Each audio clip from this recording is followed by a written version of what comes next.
about. Let's move on to a different issue on revenue allocation to the county governments. And this there's a proposal in the BBI about increasing and pegging the same at 35%. I want us to listen to the Deputy President, William Ruto, what he has been saying about this proposal, and we'll continue the discussion here on Crossfire. Hii 15% ya saa hizi imeshindikana kupatikana. Counties wako na deni ya bilioni 100. Hiyo 35% mnasema itapatikana. Kama 15% imekuwa ngumu, kuna uganga gani itafanyika ndio 35% ipatikane? Uganga gani itafanyika? I'll come to you, Kanini Kega, because the DP also yesterday chaired the 14th extraordinary session of IBEC, the Intergovernmental Budget and Economic Council. So on one hand, he's there distancing himself from this proposal, saying even the 15% right now is a challenge to get. But in that meeting yesterday, funds were increased for county governments by 53.5 billion shillings. What do you make of the DP's sentiments? It is embarrassing to imagine that it is the Deputy President of the Republic of Kenya attributed to those sentiments. Because, as you have clearly said, he sits in that very, very critical committee that decides, or midwives, what you go to county, what you go to national government and all that. And he knows very, very clearly that by now, the monies that have been disbursed to the county assemblies, or to the county government, sorry, is in excess of 25% as it stands now. So it's very, very unfortunate for the Deputy President to mislead the country.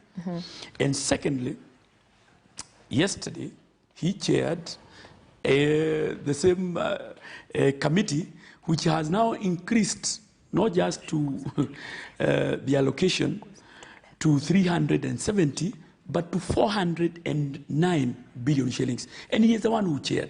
So you can actually see the deceit, you know, the dishonesty that the Deputy President has depicted. But as you know, from the word go, he is the Deputy President who is supposed to deputize the President. But you have seen an absent Deputy President who is not doing what he is supposed to do, who is supposed to be the principal assistant of the President. But you have seen him throughout. He's going out in rallies, he's actually on campaign mode. Isn't he being honest with the people? Isn't he being honest with the people? I don't think he is in sync with what is happening in government. And maybe yesterday he was informed that we have been able to disburse so much money because he has been absent. Let me challenge that, sir, because you're talking about 25%, we've had 30%, but isn't it the case that how government has painted this rosy picture of disbursing more than the 15% is because they're relying on figures from outdated audited accounts? That even in the my understanding from the PSC chair who I spoke to earlier, we are talking about two different things. It is not the outdated audited reports. Yes. The ones that we are using at the moment is of 2016, 2017. Yes. And it has to be audited by Parliament. Yes. Because that is as per the law. So the figures that we are using are for the audited report adopted by Parliament. Exactly, which is 4 years. So there is no contradiction. In fact, what we need to do, and I think it has been captured in the BBI, is to make sure that we fast track through the Public Accounts Committee to have the updated, if it is possible, the last financial year's audited report. Okay. Yeah. All right. Mbadi, your thoughts on this? Because there are those who'd argue he's been in government, he's seeing what's happening inside. He's just telling Kenyans the truth, that, you know what, this 35% is just not realistic. We're talking about giving more cake, but we're not talking about building and cooking, baking more cake.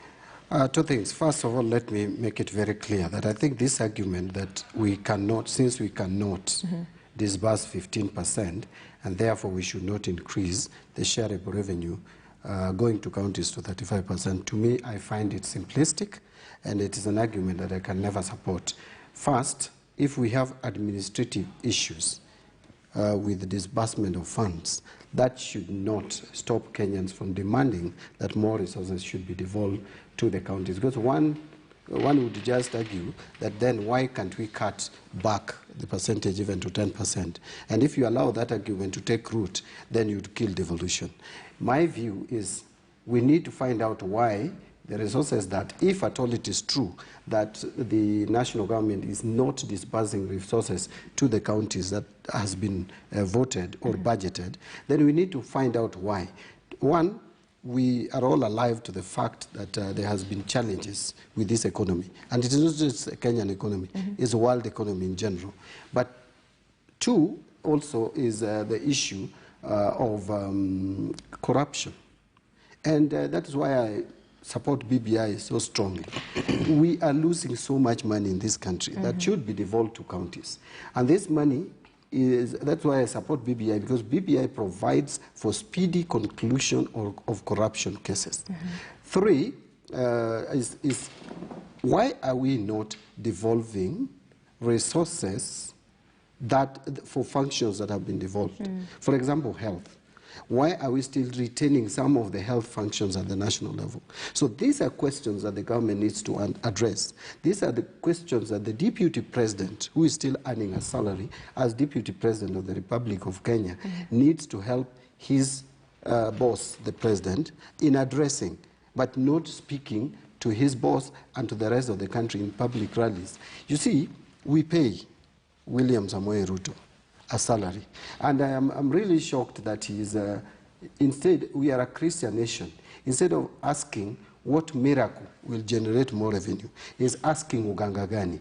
I find it really ridiculous that someone who professes Christian faith, as he claims to, thinks of Uganga before he thinks of miracle. Because the usual language is which miracle would add the resources. But I don't want to go that direction.